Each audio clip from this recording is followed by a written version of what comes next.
বাহ, 2023 সালে সারা বিশ্বে নাকি দুর্ভিক্ষ হবে। এই অবস্থায় মুসলিমদের করণীয় কি? তো যে হুজুর বলেছে 2023 সালে গোটা বিশ্বের মধ্যে দুর্ভিক্ষ আসবে, ও হুজুর সমস্যা বলেছে, সমাধানটা তার কাছেই নিয়েন।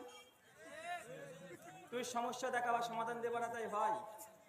সমস্যা যখন তুমি দেখাবে, সমাধান তুমি দেবে। এইসব কথার পেছনে ছুটবেন না। গায়েবী খবর কেউ দিতে পারে না। আর যদি দুর্ভিক্ষ আসে, না খেয়ে ঘরের কোণার মধ্যে চলে যান।